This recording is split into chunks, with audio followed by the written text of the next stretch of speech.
came by the tasting room. Bradley Dry, how you doing, man? Pretty good. How are you? I'm doing well. You brought something that smells delicious. Yeah, well, We'll get to that in a little bit.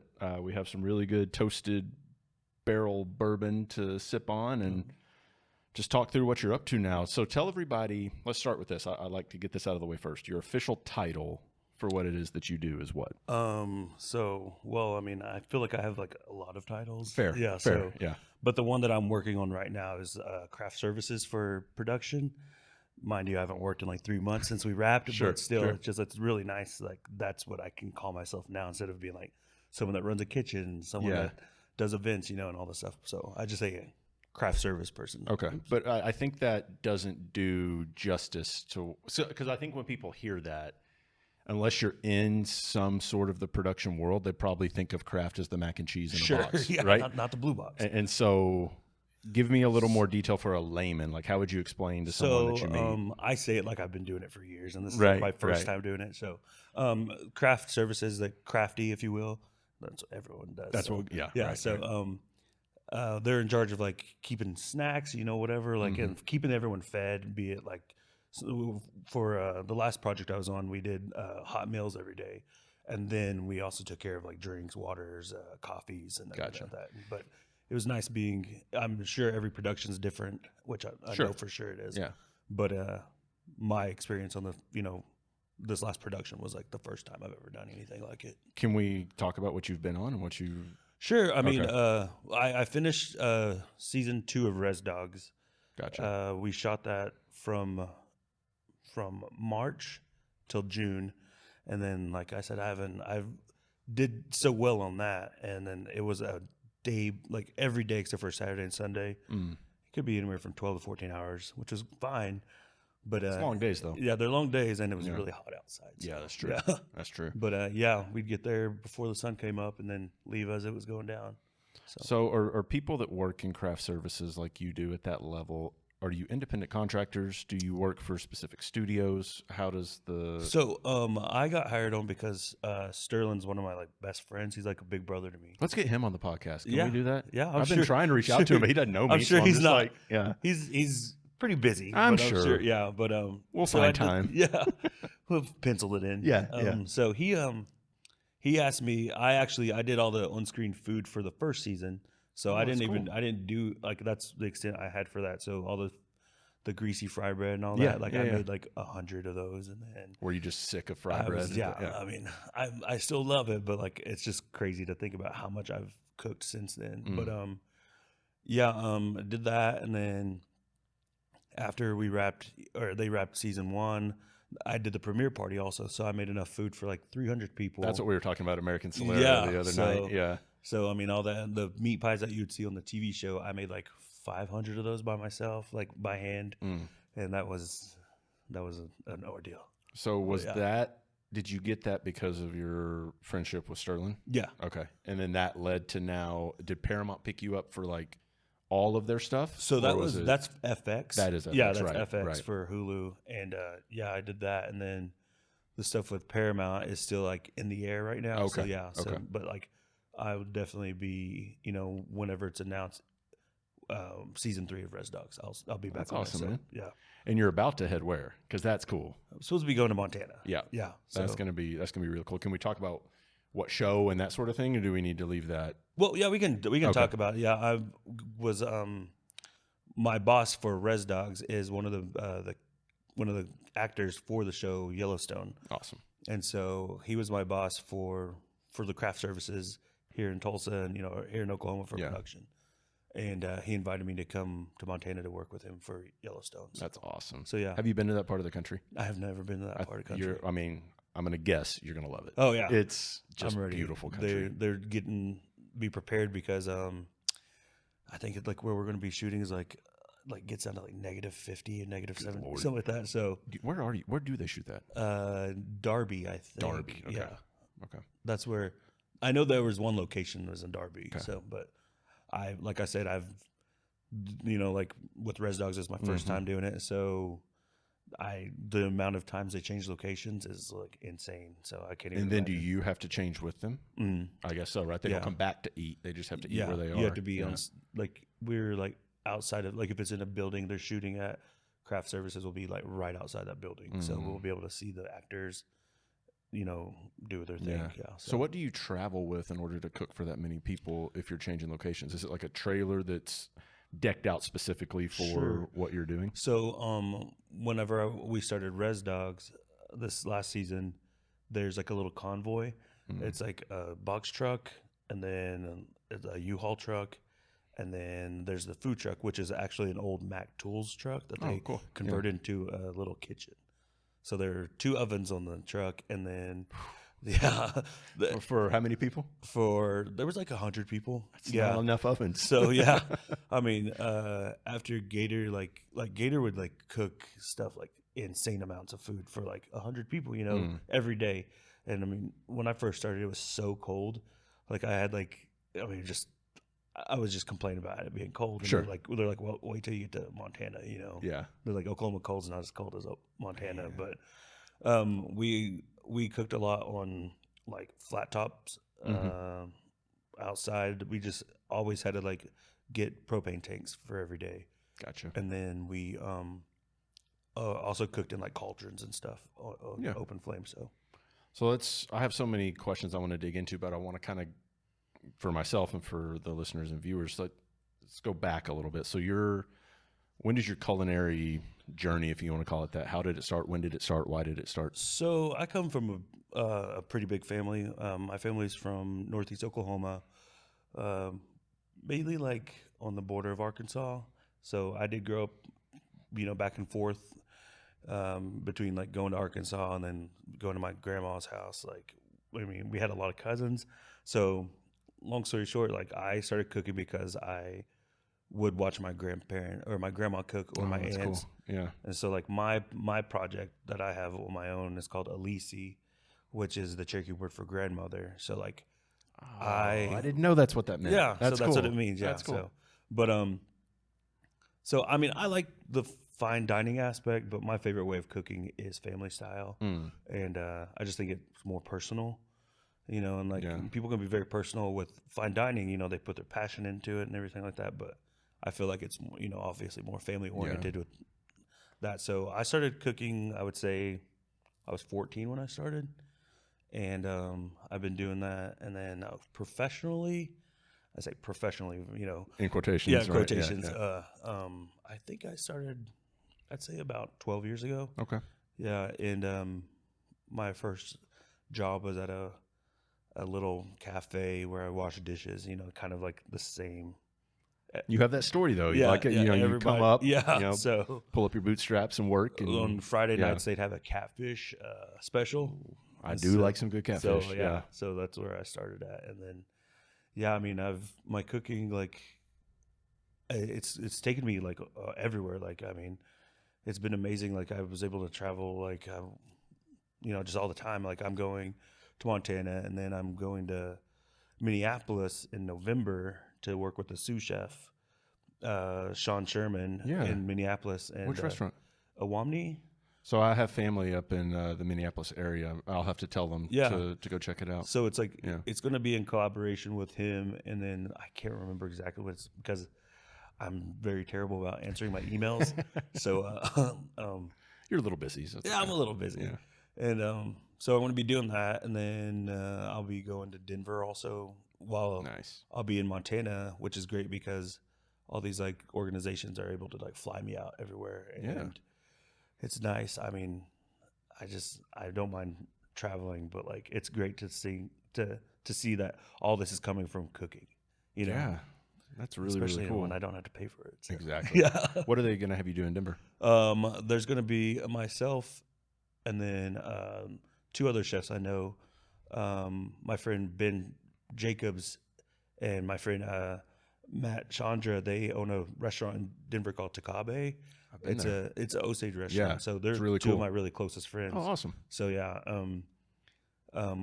it's with those 2, and then my friend Andrea Murdoch. She's a South American indigenous chef. Okay. And she's organizing it. And like I said, I haven't really read my emails. Sure. So she texted me. She's like, "What do you think about coming to Denver?" And I was like, "Let's go." Do it. Yeah. So okay, so from the catfish restaurant, washing dishes on Friday nights, to how did you get to, you said Elise, is that how you say it? Elise. Elise. Yeah. So what were there stops in between there? Did you stay in kitchens? Did you try to do something else and then come back? How did you? So I first moved to Tulsa. It's been about 11 years now. I moved here from Siloam Springs, Arkansas. Gotcha. I did undergrad there at John Brown University. JBU. JBU. And I was there, and I cooked at the steakhouse at the Cherokee Casino for a little bit, and it's really different because like I said, like I only did family style cooking, and then when you work at a place like, you know, the caliber of like how huge that restaurant is, and the people that worked there just saw it as a job. It was definitely like there was no passion in like their cooking and stuff like that. So I was like, that's not how the Almost seems soulless. yeah, or something, it's like right? you just like you show up, you know, and it's like that's not how. That's a job. That's not something you enjoy doing. It's not how you remember cooking. No, not Right, at all. yeah. So then I stopped doing that, and then I had a friend that I went to school with at JBU who's from Tulsa, and then she and I were talking a lot about it, and then I was like, hey, I kind of want to move to Tulsa, so I moved here, and then oh my God, my first job was at Banana Republic at Was it? Utica Square. All right. Oh God, if there's anything I could Retail, change, man. yeah, I tell you. if there's one thing I could change about history. It'd be that job. It'd be that. Nothing else. That's how selfish I am. Just go. But like, no, that was awful. But I worked at Old Navy in high school. Oh man, Maybe even junior. I don't think it was high school. yeah, I don't even know when it was. I was a kid. yeah, Awful. Yeah, it's terrible. Awful. Retail, I'll never do it again, of course. But yeah, I remember I was like, there's got to be something else, you know. And then like, my first restaurant job in Tulsa was at Qdoba on Cherry Street. Was it really? Yeah, and that was fun. I mean, I was like, I think it was 24, 25. And that kind of got old really quick, you know. Made some great friends who I'm still friends with to this day. Yeah. But then a friend of mine was opening Chimera. And so I went there and applied. Had a good time, you know, for the most part while I was there. But I was there from day one and like I helped. Is that where we met? I think it might have I think been. it was. Yeah. I think it was Chimera. I was trying to think about that earlier today. I think it was Chimera. I think so also, Yeah. yeah. But so I helped open Chimera, and I left there, and then ever since then I like let me backtrack a little bit. Before I left Chimera, that's when I met Sterling Harjo. Like we knew each other kind of just vicariously through other people. And then I was on OCO TV the first season about foraging because that's what I like grew up doing. And then like I met Jeremy Charles, and then that's where I went from there. And then after that, I kind of it just snowball effect, like That's where I awesome. would just like I've opened, you know, a few restaurants in Tulsa. Like I helped open Oren. Let's see, Oren, Trenchers. My friend Zach owns Trenchers. And So Zach and Melinda, myself, and TC Leroy are on a Monday night volleyball oh yeah, team. that's awesome. Yeah, it's fun. Oh, It's TC. fun. I love TC. Yeah. I love Zach and Melinda. But yeah, then the last restaurant I helped open was Lowwood, Right. when I have my Yeah. Lowwood tattoo. Yeah. So That's awesome. branded. Or do But- you still forage? When I have time, yeah. It's like I was going from like biking every day because like, you know, I had a 9-to-5 job, you know, restaurant or whatever. But then it went from 3 months of just straight working on, you know, Res Dogs, and then when I wasn't working, I was asleep. I didn't see a lot of my friends because I was just like, you know what I look like. I know what you look dead like. at Yeah, that it's like, point, yeah. yeah. So, but That's interesting. with it getting so like things now are just like it's just so brutally hot, like nothing can really grow. Yeah. Like, which, you know, that's another podcast. Right. That's But it. like we could get into climate change and all that. Yeah. Yeah. But yeah, so when I can, I'll go foraging. I like to while we were actually on set for Res Dogs, we needed like a lot of like wild onions Oh, cool. for like scenes and everything. This last episode of Res Dogs, all the food is stuff that I made on set, That's which so is cool. great. Yeah. But like all the wild onions were growing in people's yards on set, like and like they were just huge. Like they look like scallions almost. Yeah. And like normally wild onions that grow around here are like really kind of puny or Yeah. whatever. But They don't look appetizing. yeah. Right. And then they're like, "Oh, we need wild onions," and I'd like I'll be right back, you know, and I'll run down the street like looking in the I yard, and love I'm like, that. here's some, whatever, and then wash them and then chop them up, and they'd be on set within like 10 minutes, So Foraging scares me a little bit. It can be very scary. And only I come from a viewpoint of like a lack of knowledge. Oh, hey, cheers, by the way. Thanks for coming in. We are sipping on a Nulu toasted barrel, small batch toasted barrel. Ooh. I was telling you, I drove down. I spent 7 hours in the car last Saturday because I didn't want to pay for someone to come dog sit. Sure. I didn't want to bring my dogs because I was just going for my nephew's 7th birthday party. Yeah. And so got up, drove down, had time to stop by Buc-ee's and to stop by a Specs. Buc-ee's is my favorite place Buc-ee's in the world. The shit. Yeah. I fucking love Buc-ee's. Bury me at Buc-ee's. Dude, please. Seriously, right? But I picked this up at Specs. It says on the side, there's like a sticker. I don't know if we can see it on the shot we got earlier, but it's a Texas exclusive from Nulu. But Nulu's out of Kentucky. I mean, it's a Kentucky bourbon out of Lawrenceburg. Let's see. Wait. It's distilled in Indiana. Okay. So it's MGP. Man. Yeah. Distilled by MGP. That's so smoky. Mm-hmm. So I don't have many. The reason I picked this up, I mean, they had in their shelf of like Spec store picks, they had a bunch of different stuff. They had a regular bourbon that was their pick, barrel pick. Oh, they had this, but I didn't have many toasted barrels in my collection. When you had said something about that, I was like, "Ooh, toasted barrel sounds really good." Yeah, that is really, really good. I'll ask your chef pairing on this here in a minute. Okay. But back to the foraging thing, just to end that thought. I come from a place of lack of knowledge. Sure. And so with my luck, do you ever watch The Office? Yeah. That scene where Michael Scott's about to eat the mushrooms and Dwight comes running like, no, because they're poison. That would be me. Oh, yeah. Right? I would forage the wrong thing. I could never be on the show alone. No. I would die. Yeah. Like it would just be dead. Just dead. Absolutely.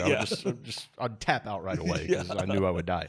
So I don't know. Was it a family thing? Did you always forage together? Or was it? Okay. So my family are Cherokee and we like I grew up, like I said, watching my grandma cook and everything. And then when my mom was a little girl, they had like a smokehouse and all this stuff, which since then, like it's, fallen apart, whatever. But I mean, I remember going with even my dad, we'd go hunting for morels. And then like my dad would we'd find like big, like paint, like 5-gallon buckets, like 4 or 5 of those in one time, And then and that's in like Arkansas / Oklahoma, like right there. Yeah. But that's the thing. It's just like as a kid, I was just like, oh yeah, wild mushrooms. And then as get in the culinary, it's like I don't even know how much morels go for these days. I think like over $60 these days. Who knows? $60 a pound. Something I don't know. But we did that, and then like my dad would show me how to find hen of the woods.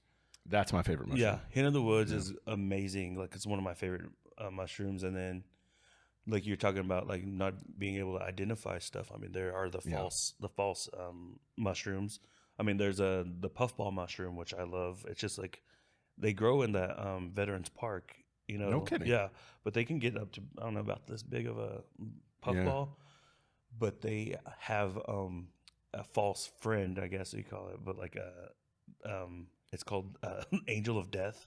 Fuck. And so like it's just like if you don't, that gave me goosebumps. Yeah, it's like if you're not able to identify it correctly, like it could kill you in like 10 minutes. 10 minutes? Like if you eat it, yeah. So I'm just like, one, I sucks for that person that found out in 10 minutes. But like 2, like thanks for that, man. Yeah. It's like better you than me, but yeah. So there's that, and then did you study? Were there books, or was it just like my grandparents, family knowledge? My family, And I mean, there are books though, for sure, like, absolutely. And that's the thing. Also, it's just like with different regions, it's different stuff. But like I know what's common in our area. I'll say that, And then I definitely do study. Like I study foraging books and like the different like how we have wild onions. There's ramps that grow like in the Northeast and like the Northwest and all that. But like our varieties. I mean, I do a lot of like, I hate the term urban foraging. So cheesy. It sounds like such a 2022 term. God, yeah. Urban foraging. And it's like those like photos of the chefs that cross their arms, They're just like, I'm an urban. It's just like, all right, we get it. Trying to look tough. Yeah, it's like, we get that. But I mean, with my knowledge of like what I've learned from my parents and my grandparents, even like, when I would go on bike rides and stuff, there's different varieties of wild carrots that grow on the river. No shit. Yeah, I mean, maybe I'm just, maybe that's the whole thing. If you don't know what to look for, you just don't see it. Sure. Right. Yeah. I don't know how many times I've been on the river and I just never noticed there's carrots. Yeah. I hanging mean, out, and of course they look like just like, I mean, the carrot is a root, but like, it's just like, it looks like smaller than like an heirloom carrot or something like Sure, that. But sure. those are like natural carrots. And then they're not the big golden ones that we are used to today. And then, there was a summer where I was like Johnny Appleseed, where I would sprout a bunch of like I would take like I squash. just got this mental image of Johnny Appleseed just walking around with his little man purse. just thing, like a little like satchel. Yeah. So I mean, I would bike and I would have like my fanny pack, my old trusty fanny pack, and I would have like little like I had like these little wet like paper towels full of seedlings, and I would just throw them out. No kidding. You know, during like on the bike trails and stuff like that. And so a lot of things that I did in the past for dinners here, I would go and pick those stuff because I knew where it was. That's awesome. Yeah, and so like there's the Osage Trail, it's the bike trail that goes all the way to Skytook. Like I don't even remember where it is, but like people were finding like watermelons and stuff like that I threw out. So I was just like, hell yeah. How random would that be? Take to just be that, biking and you Jonathan Appleseed. Right. You don't expect it, and you look and there's a watermelon. It's like, oh. So, but it was just funny because like, this is me like telling people now, but like I would hear like some of my biking friends be like, there were like watermelons growing on the bike trail, and like in the back, I'm like rubbing my hands together. I'm like, yeah, they were. Oh, I love yeah. that. So, but yeah, well, I mean, even like whenever I'm in a different city and if I have any downtime, if I'm not working, I will go to the mountains. That's cool. And well, I say any other city. I work in Denver. Well, I was going to say you'll love Denver. Yeah. So I would go to Denver numerous times out of the year, which I love. Outside of the difference in size of city, nowadays with how many people move there, and I was one of them, I don't know the actual population of Denver proper. No. It's just a lot of people, right? Yeah. A lot more than Tulsa. Probably like 2 or 3 times as big as Tulsa, I would assume. 3 times, yeah. What is the biggest difference between their culinary scene and ours? Is it literally just because there's 2 to 3 times more people, there's going to be more restaurant options and all of that just by nature of population size? Or do you think there's something else in play? For sure. Okay, so I feel like, I mean, a lot of the first time I went to Denver, I thought of it as like with the food scene, it was like I thought of it as like if a food court in a mall was the food scene of a city. Yeah. You know? And that's before I started making friends with the chefs. How long ago was this when I first went to Denver? Oh man, I think I was still in college. I think I was like So me too. And to go back now? Yeah. It's unrecognizable. Yeah, night and day. Yeah. In multiple ways, like construction, buildings, food scene, all of it. Like it's unreal. I feel like, I mean, that's the advantage of like having all those like different people groups in one city with, there's the native population there. And then you have like there's like all those like great Korean restaurants there. Great Korean restaurants. Which is insane. Like that's more in, I think Aurora. It is. Yeah. Just outside of Denver. Yeah. So I love that area. And then, I remember I went one time with a friend and she was like, let's go to Shake Shack. And I was like, man, okay, that's fine. It's delicious, it's good. But I was like, there's so many cool restaurants. Yeah. But, I mean. I would have, so I lived just probably a mile and a half, what would have been east of downtown. And so I was like right by the zoo, right by City Park. Okay. And so I would either ride my bike if it was a nice day or whatever, but I worked remote. I worked for a company here while I lived there because when I left TV here, I just didn't sign my contract, picked a place to live, and moved with no friends, no anything. I was like, fuck it, I'm going to figure it out. I just got to have a change of scenery. But my days, probably 3/5 of the work week, I would get up, Ratio Brewery in Rhino, opened at noon. Yeah, River North. And so I would get up, I would go to the bagel shop on my way, sit, have coffee and breakfast, bike over to Ratio, grab a beer, order Shake Shack to go, pick it up, come back and sit down. And that was my office for like the afternoon at the bar, at the brewery, eating Shake Shack. It's like a solid. It was great. Yeah, it sounds like a pretty solid. So Shake Shack has a special place in my heart. For sure. Even though you're right. Like there's much better local or whatever you want to call it. I mean, I can't even say anything because like I still, fuck up some McDonald's. I had some on the way back from Dallas. Yeah, I was like, I was hungry, but I wasn't starving. But it was like, yeah, it's like 8 o'clock at night. Like, I'll just get a quarter pounder. And it was delicious. I had an interview one time with this woman that ran a food blog, and she was like, well, as a chef, you must always cook for yourself at home. And I was like, yeah, of course. But in my mind, I was just thinking about the night before how I had like 2 scoops of peanut butter for dinner. You're crazy? Like, yeah, I was like, last thing I want to do is cook. I just trout Almadine all the time, Right. but like I literally went to bed eating 2 scoops of peanut butter. I did that for dessert last night. Yeah, I was like, let's see, where do I want to go next? Let's stay in the family realm. So what you've talked about as far as like learning to cook from your grandma and then foraging with your family and your dad, how much of that carried over to Elise? So, the majority of it is like, it's all from my family. Like, still like. So it's family recipes, family, like all that. Absolutely. I just recently did a like the camp. I don't know if it's a campaign dinner or whatever for Bobby Dean, who's running cool. for city council. Yeah. It was Mr. Orcutt? It was at the VFW, and I asked him what he wanted for the menu, and all he wanted was cornbread, beans, and fried potatoes. And I was like, I can do that. I can do. No problem. I love all of that. Yeah, that's like my favorite food in the world.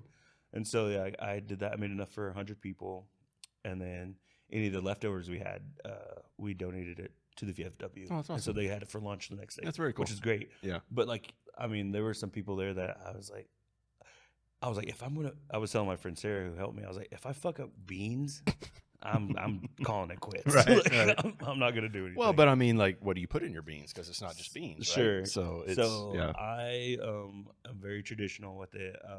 I take smoked ham hocks. Yeah. And then what I do before I cook them down, I'll kind of just shave them off, like the skin, and then I'll render that down for a while. Ooh, should I do that? That's the because I have some ham hocks in my freezer that I saved from last year. Yeah, that's the best way to do it. And then interesting. Okay. What are you cutting off? Like the actual ham, like the meat? Yeah, the actual on there? like the meat, and then I'll do that and let that render down to where it turns into like cracklings almost. And then I add onions and then garlic. Okay. And then I'll add the beans to that, and then I put in a little bit of vegetable broth, and then like homemade vegetable broth, and then I fill it with water. That's awesome. But then I add the bones to it itself, but I like. That's where you get the best flavor. Yeah, absolutely. So I'll let them go, and then I do it like low and slow for like. I always soak the beans beforehand. I soaked them in my fridge at home, and I had a 22-quart Cambro sitting in my my fridge. Take out the shelves. Yeah, they were all like on the side and stuff. Yeah. But it's just really funny because I was like, I bought like 12 pounds of beans. And that's then, a lot of beans. Yeah, and then of course they doubled. So the next day I opened my fridge and they were just all over the fucking fridge. They're just in the side drawers and everything. And I was like, whoops. My bad. So, yeah. But that was fun. And then do you have before we move on, do you have a bean of preference?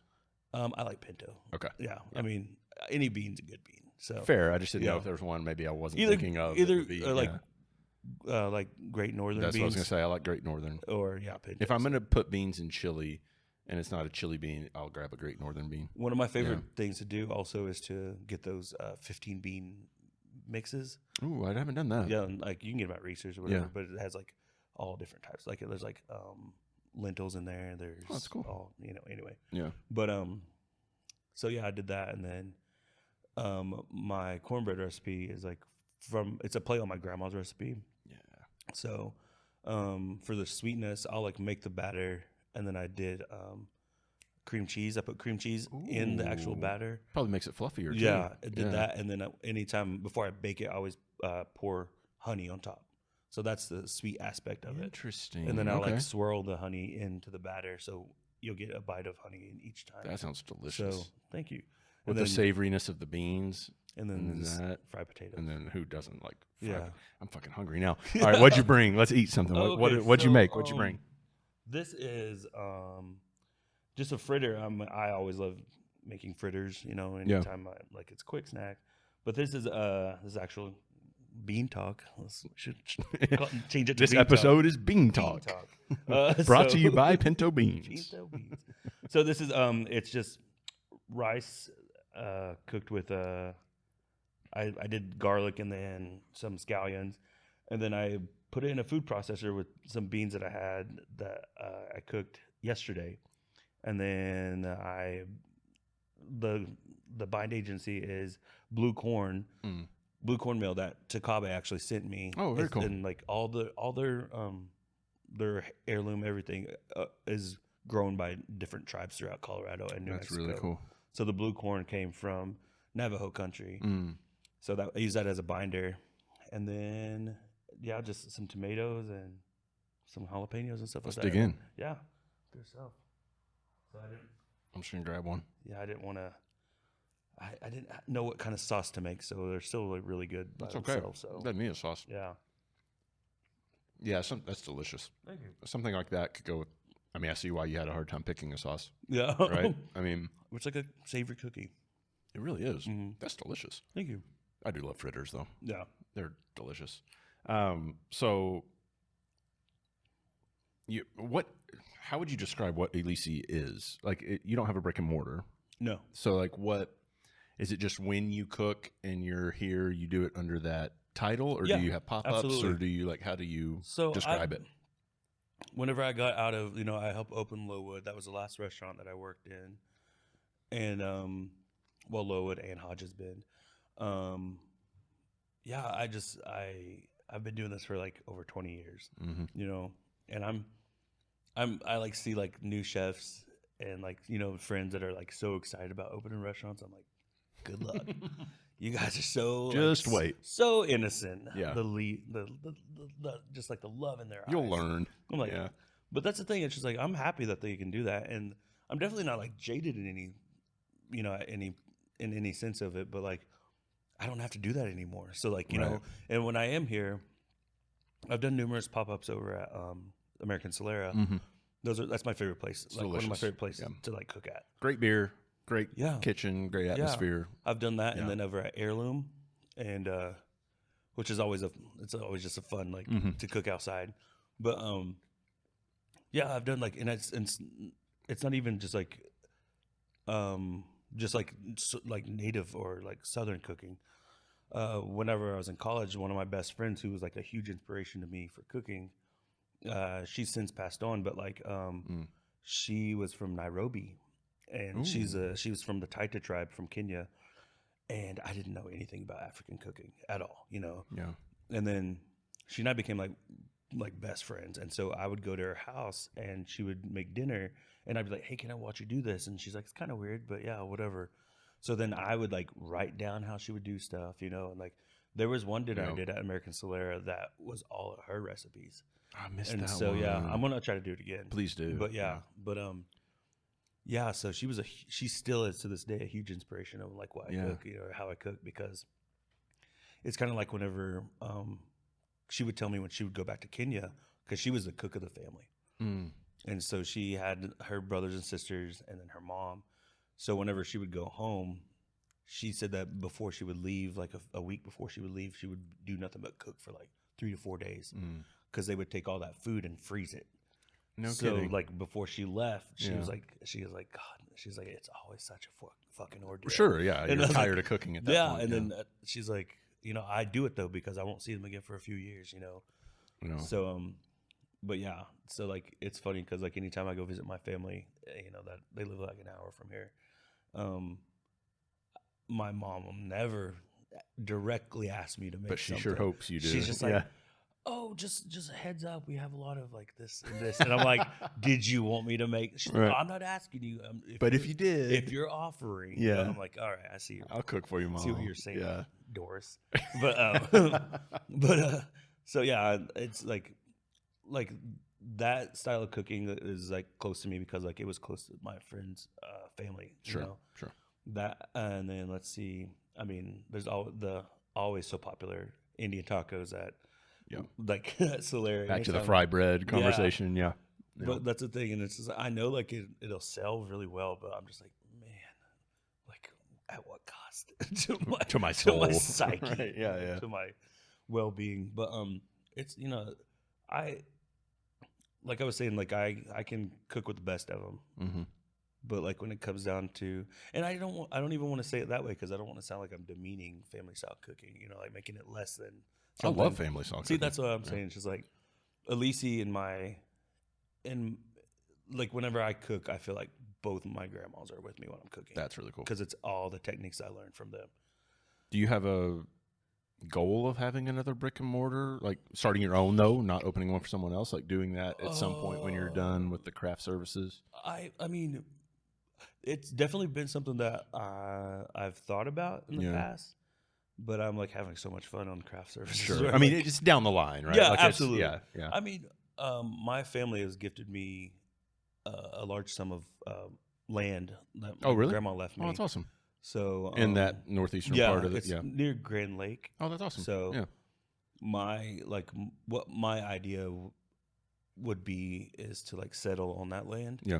You know, like a little A-frame house or something like that, and then have like a dinner club out there, so like a destination. I'm in. Yeah, like a destination. Like spot. Living Kitchen, but a little further. Yeah.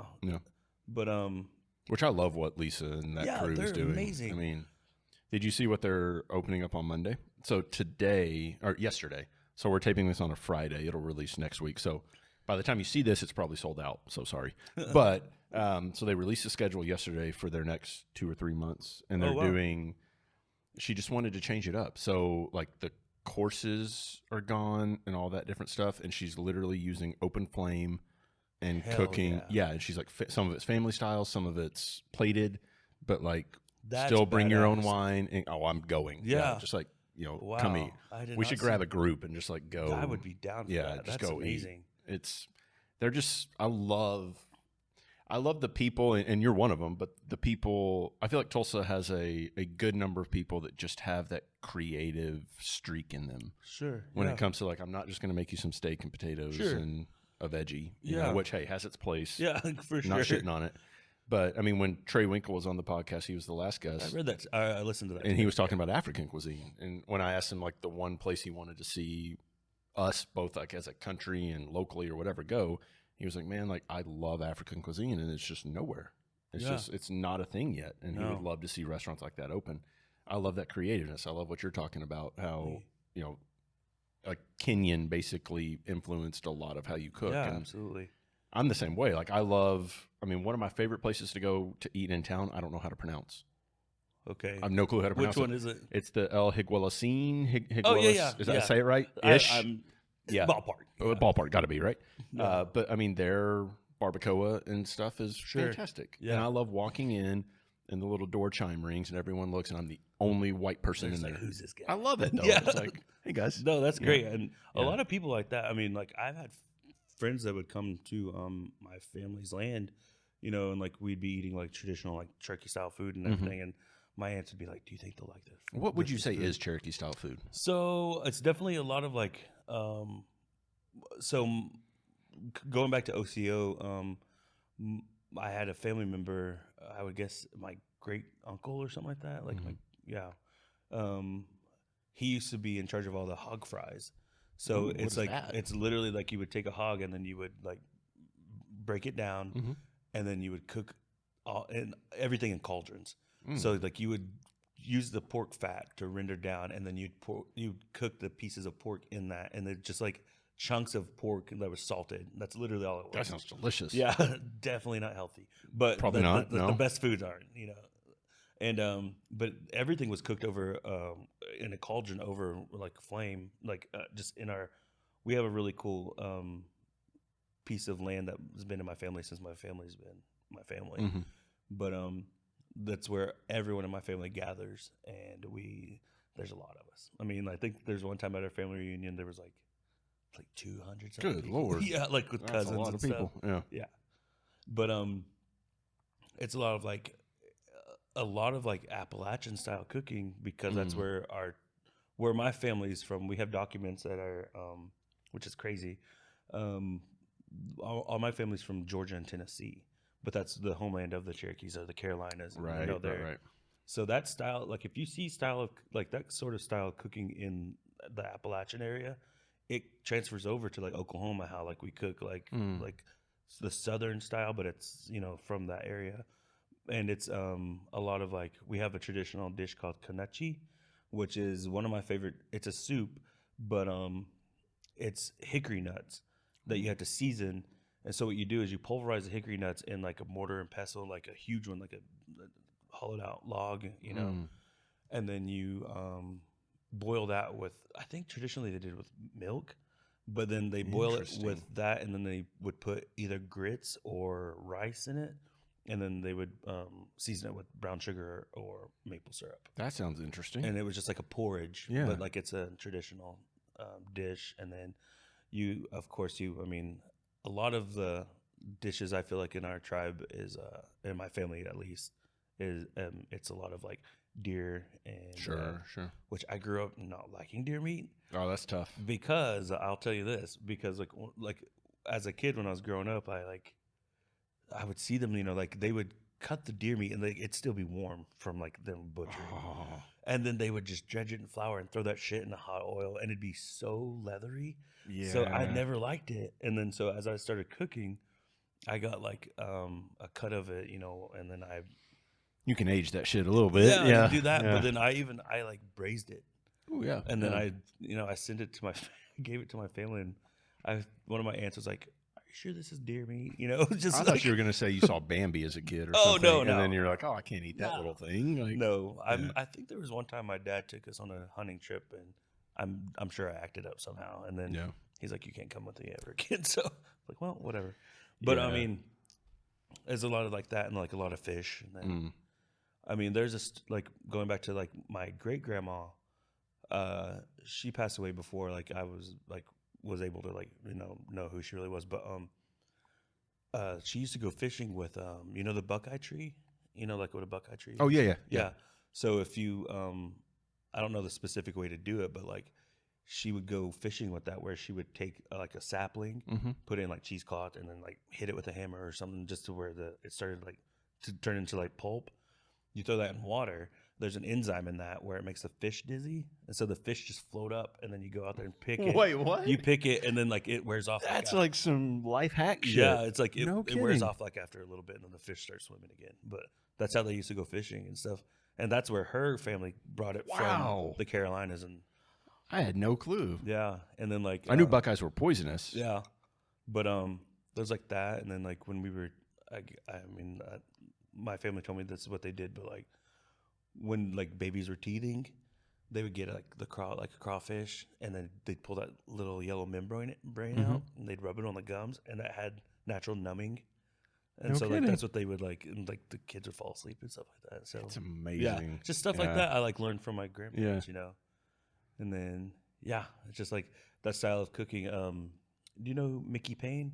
I know the name. So he has like that new area behind Freeway, like that. Oh yeah. Those are his buildings. Right. But he owned a piece of land out in Sky. I'm gonna pour a little more. Do you want a little more? Sure. Sorry, you can keep going though. I interrupted you. Got it all. Thank you. So he had a plot of land out on Lake Skytook, and my friend Jessica Brent had a business out there called Homa Camping Company, and it was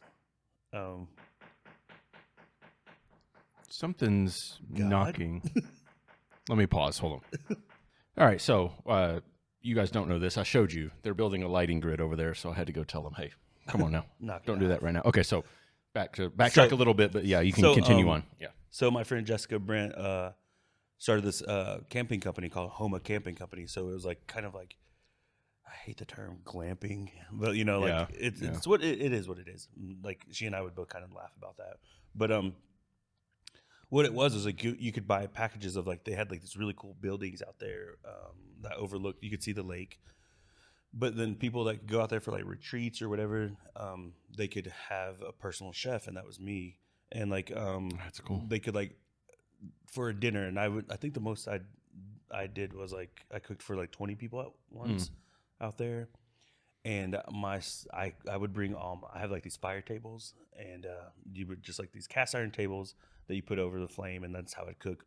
That's cool. A lot of the cast irons that I still use to this day are stuff that belonged to my grandparents. Talk about seasoned. Yeah, very seasoned. I had a roommate one time soak a cast iron. I came home and it was orange, and I cried a little bit. I can't do that. Then got over it, but then I re-seasoned it. Can't do that. But I was able to, like, whenever I was cooking for those people, there was sage growing on the hillside, and I was like, "Oh, I should use some of that sage for these potatoes," you know. So like that style of cooking is like reminiscent of like how I grew up, like seeing all my family cooking out there. And then my friend Nico, Chef Nico, talking about mispronouncing names earlier when I was like, "Is your name pronounced any other weird way that I don't know?" So I knew her for years. Only called her Nico. No clue that Albert was her last name. It's Albert. Yeah. Right? Written out. So I'm seeing a blank canvas event, and in front of like a room of, I don't even know how many hundreds of people. I call her Nico Albert. Didn't have any clue how to say. Had never heard it. Had never. Everyone called her Chef Nico. Nico. She didn't even correct me. It was like a month or two later. You're like, God. I heard her say her name, and I was like, wait a minute. Backtrack. Say that again? She was like, "Oh yeah, you totally fucked it up." And I was like, "What? Say something!" Like, Anyway, yes, Chef Nico. So Chef Nico and I, one time, did a TV show for the BBC, and she was like, she told me that they contacted her. It was like, we're doing a thing. It's called the Hairy Bikers. So what they did is they did a road trip on Route 66. So they started in Chicago, then went all the way, you know. But like they stopped in Oklahoma. And Nico and I were able to go to my family's land that I was talking about. So we had all these people, like, is all from like Ireland and like cool. Scotland. There were some people from Scotland and all, like England.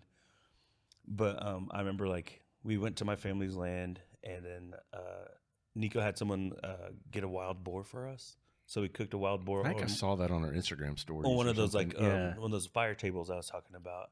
It was just funny because like one of my aunts made a joke. She's like, we haven't seen this many like English people in our land since it was taken from. Oh, and I was like, I'm sorry. I know, like they wanted to see it, you know. Yeah. But it was just funny, and like she was like, they were very like excited to have the people on our because they're like, how would this have happened? There was no way this would ever happen. Like a bunch of Irish people. It was just kind of funny, and then we were able to cook the boar, and then I like got a bunch of like wild garlic that was growing, and then I made a cornbread by using one of those cast irons, and then just putting those hot coals on top of the cast iron. That's how awesome. I cooked it like that, like in the little ashes and stuff. So it was cool to see that. Like I try to tie it in with everything I cook. So what I love about and I'm listening as you're telling these stories, and there's like this natural progression in your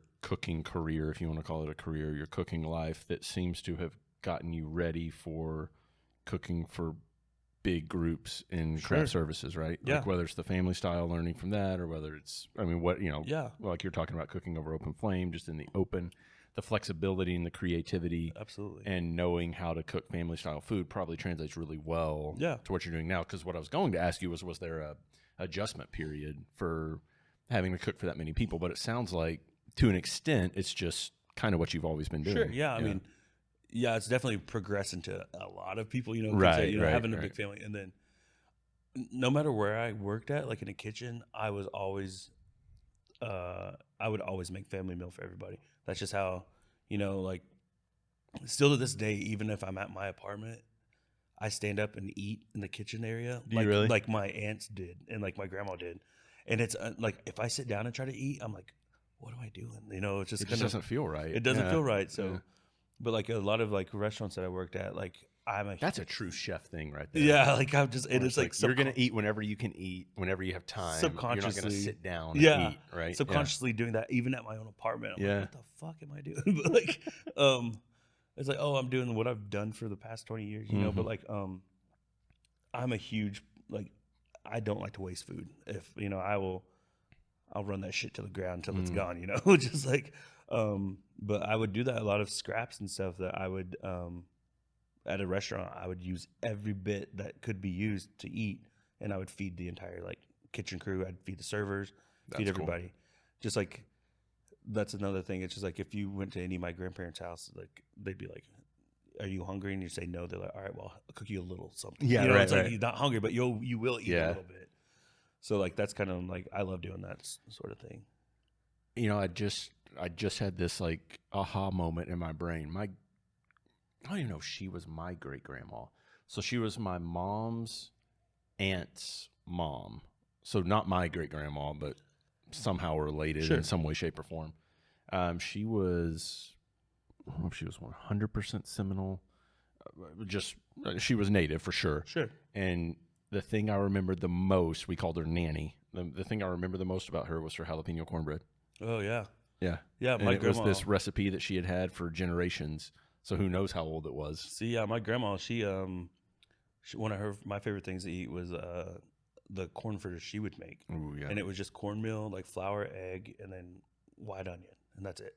That's amazing. Even like at the dinner I did for Bobby Dean, like I served it the way I grew up eating, back to bean talk, just like a big green onion. You take a bite of it and then take a bite of the green onion. So I was looking at that, and like whenever we were doing that dinner, it was very reminiscent of Sunday church dinners because it was at a VFW, and like kind of like that setting of like the church, whatever. But I was just sitting there and I was just like, holy shit. It's like, this is just like I was cooking for like my family when, anyone that enjoys food like that. I mean, I feel like I am cooking for my family for sure. So, and I'm, it was just great to see that. And yeah, it's just kind of funny. The last time I was in Denver, I cooked with a bison. Ooh. And, I made, a bison stew with some wild rice that was, harvested by some, I can't remember it was from Minnesota, but I don't know which tribe was doing it. But yeah, I cooked for 300 people. I made a soup for 300 people, and mind you, it was just tastings, right? But like people kept coming back for it, and I will say I pride myself on all my soups because I had the soup club, right? And I love making soups, obviously, but like it's about that time again. It's getting that time again, and I've already had people asking me about it. And I need a spot in the soup. Yeah, no, I remember. I missed it last time. I'll definitely have you. Yeah. But I made this like bison stew with potatoes, carrots, the wild rice, and all I did was take the bison and like ground it up, and then just seared it, kind of made it a little crunchy or whatever, and then I seasoned it with just butter and smoked paprika, and it was voted best dish. No big deal. No big deal. No big deal. But it was just funny. It's just like whenever I went to that event, we had some sous chefs. Where was the event? At the University of Denver. At the University of Denver? Yeah. It was for the Indian great hockey team. Yeah. It's like it was the like Native American scholarship something. There's a fundraiser. But it was so funny to me because I'm so used to like doing all this stuff by myself. But we had a team that were from a Navajo culinary school or trade school, and these Navajo these culinary students, they were like, "Chef, what can we help you with?" And I was just like, "Whoa, what?" So something that would have taken me at least 5 hours by myself took me an hour and a half. That's awesome. So we had this crew of like these like native like culinary students. They're just so excited about it. And I felt bad because I was like, wait, I should be doing that. But I'm so used to it. And then, so I like show up, make the stew in like an hour and a half. And then as we're done, I was like, so what do I do now? I don't know what to do. And they're like, well, you're free to go do whatever you want. And I was like, what? Okay, cool. So I went back to my hotel and slept. Yeah. But, right. But that's the through line in all this. Yeah. You need sleep. I was like, I could go to the mountains if I wanted to. And I was like, nah, just go watch Forensic Files. Right. But I keep saying and I'm expecting to hear but the next day we show up for the University of Denver, and I was like, whoa, I need to go back to the kitchen, the commissary, to go get all my stuff. And the director called me, or I called her, and she was like, oh, it's waiting on you. All you have to do is show up and serve it.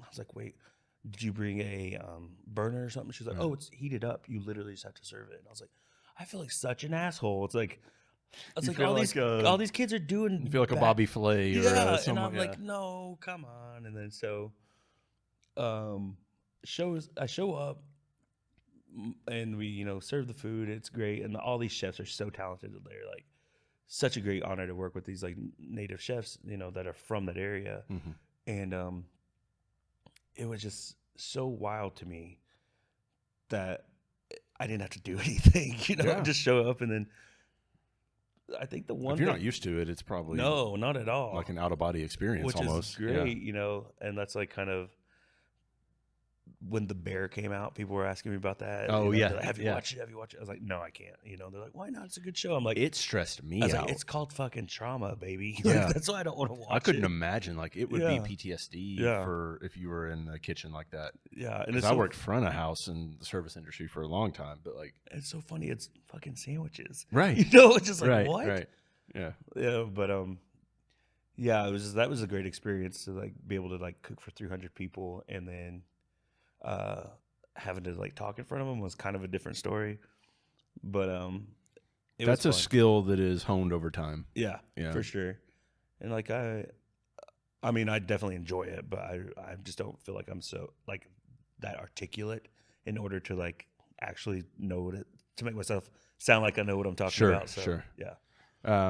If there was going to be a place where I would expect to find or hope to find like true Native American restaurants, it would be in the Oklahoma area. Sadly, no, there's nothing really here. That's what I was going to ask you. Yeah. Why do you think that is? Why aren't there more Native restaurants or I any mean, Native restaurants in the area? There's a thing. I honestly don't know. I mean, I feel like I don't want to say it's like generational trauma or anything like that, but it could be a huge part of it. Yeah. I know that there's the Native place in Broken Arrow. I've never been there. I haven't either. And we tried to do a Takabe here in Tulsa. And there might be small ones I don't know of. So I'm Sure. not trying to offend any Yeah. restaurant owner. Yeah, absolutely. But as a whole, I just don't feel like they're on the peripheral or like that you see them. Yeah, for sure. And then, see, after I was on the OCO TV, the Cherokee Nation approached me about doing a restaurant, but they wanted it to be in Tahlequah. So I was like, the people that were very excited about Native cuisine and everything, I don't think they'd be driving to Tahlequah to come eat. That's a hike. Yeah, That's a hike. but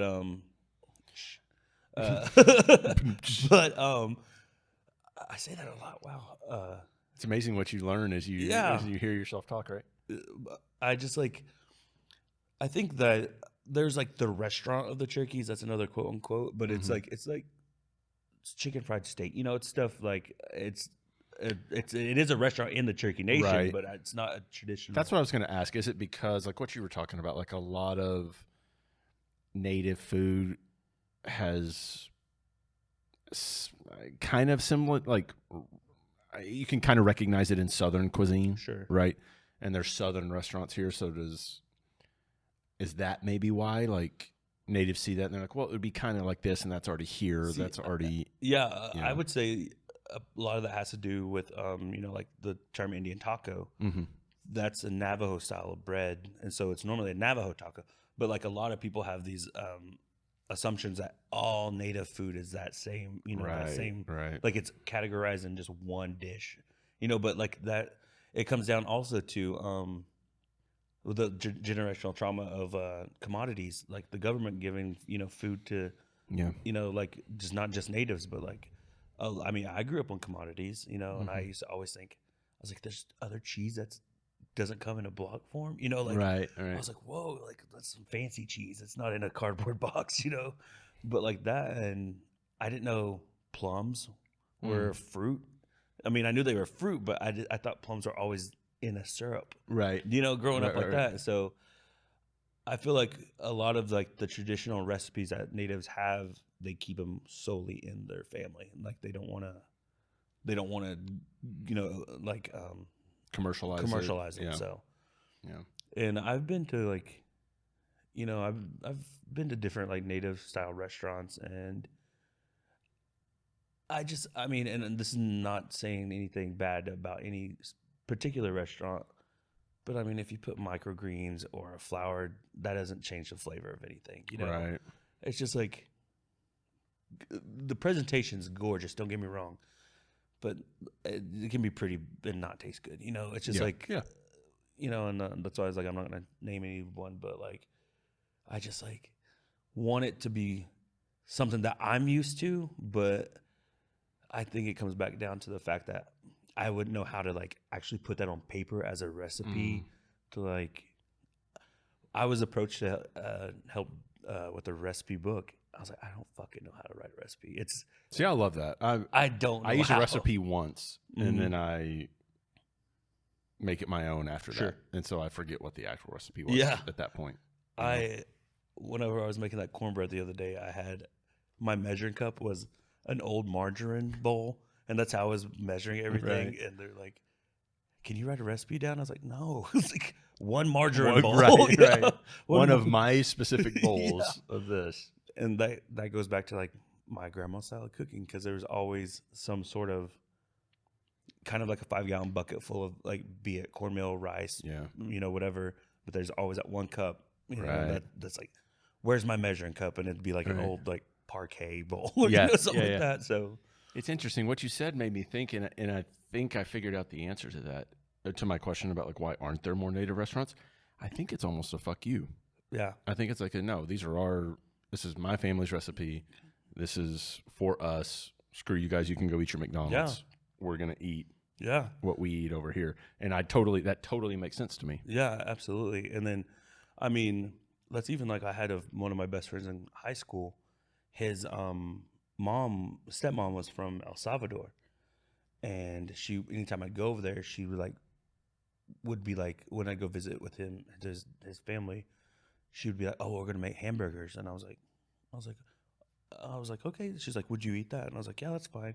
But she was so afraid that I wouldn't want to eat what they were eating. Oh, yeah. And so she's the one that introduced me to pupusas. And oh my God, Delicious. I sat at the Yeah. table for like 2 hours and ate. And like, she kept coming up to me. She's like, "Do you really like that?" And I was like, "This is so good." I might have to order a pupusa. Yeah, tonight. so- That's so good. Yeah. So like, it's just like, that's another thing. It's just like a different people group trying your traditional food. Yeah. A lot of people are like, are they going to like it? And a lot of people that I know, like my aunties now, like one of them is like an acclaimed pie. She makes pies from cool. scratch, and she sells them for $10, and she thinks that's expensive.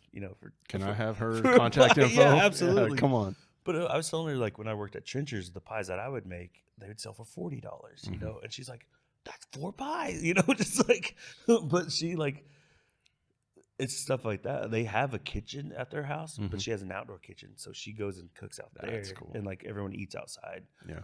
But when I would have friends that I would bring to my family's land, there's specific rules you have to follow there. Oh, really? You can't have any alcohol there because it's traditional land. So there's no alcohol allowed. There's Okay. no any sort of like smoking or anything like that. So I had some friends from Tulsa come one time, and they brought like wine, Whoops. and I didn't know this. And so we're sitting outside, and they're getting dressed and everything. And then I like look over, and I'm like, "What are you guys pouring in that cup?" And they're like, "Oh, we got some wine." And I was like, "Fuck no." And like Yeah. grabbed it. I was like, "You can't have this here." It's like, I could get in trouble. Like they couldn't, I would get in trouble. Right, So, right. but like, it's just like letting outsiders in Yeah.